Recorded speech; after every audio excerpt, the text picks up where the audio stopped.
Here's something that might surprise you. Studies show that 65% of jobs our current students will have don't even exist yet. But our education system is still largely based on memorization and standardized testing. Today, we're exploring why creativity might be the most crucial skill we're not teaching enough. That's such a striking statistic, and it really highlights the disconnect between how we're teaching and what students will actually need in their futures. Well, you know what's fascinating? I recently observed this classroom where students were learning calculus through choreography.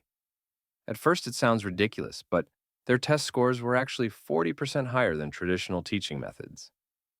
Hmm. That reminds me of the research showing how movement and creative expression can enhance memory retention. How did they actually implement something like that? So get this, they mapped mathematical functions to specific movements. A sine wave became a flowing arm motion. Derivatives were represented by speed changes. The students literally embodied the concepts they were learning. That's such a powerful example of how creativity isn't just about art class. Have you seen other unexpected applications like this? Oh man, let me tell you about this fascinating program in Finland. They've completely eliminated traditional subject boundaries in some schools. Instead, students work on phenomenon based projects that combine multiple disciplines. Like, they'll study climate change through the lens of science, economics, and even literature. Well, that's really interesting because it mirrors how problems actually exist in the real world. They're rarely confined to one neat subject area. Exactly. And here's what's really wild. When they implemented this approach, student engagement went up by 87%. But you know what the skeptics always say? That's great, but what about test scores? Let me guess. The test scores actually improved too? You got it. Standardized test scores increased by 23% over 3 years. But here's the really interesting part. The biggest improvements were seen in students who previously struggled with traditional teaching methods. That makes so much sense when you consider how different students have different learning styles.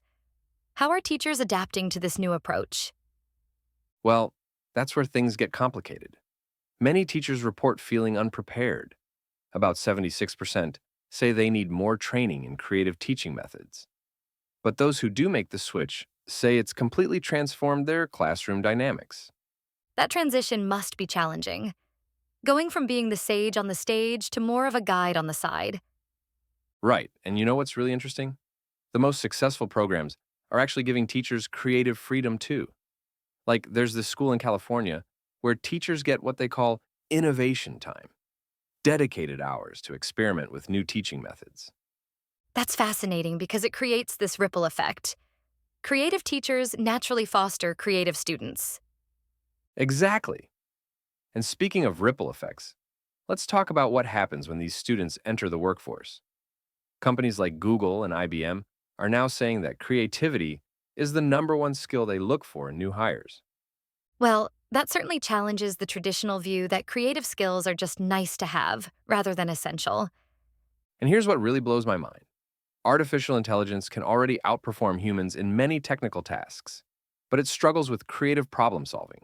That's becoming our unique human advantage. So, in a way, by not prioritizing creativity in education, we're actually preparing students for jobs that might be automated rather than the ones that will remain uniquely human.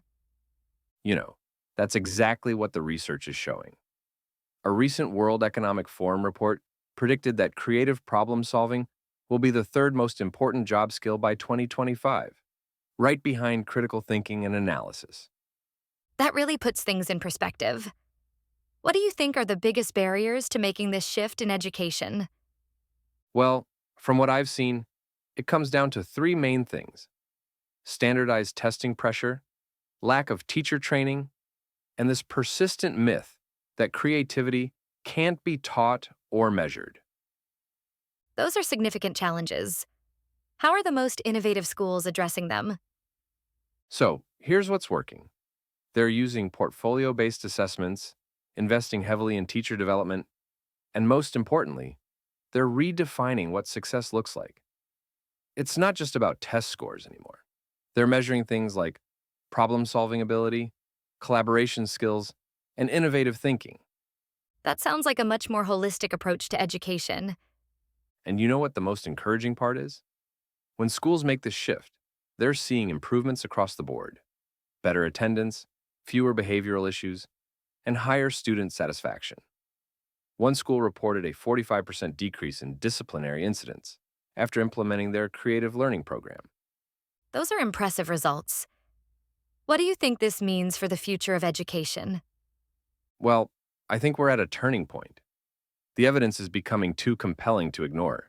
Creativity isn't just an add on to education, it's fundamental to preparing students for the future. And schools that don't adapt risk becoming obsolete. That's quite a powerful conclusion to draw from all this research and evidence. You know what? Maybe the most creative thing we can do is completely reimagine what school could be. Because right now, we're preparing students for a world that's already changing faster than our education system can keep up with.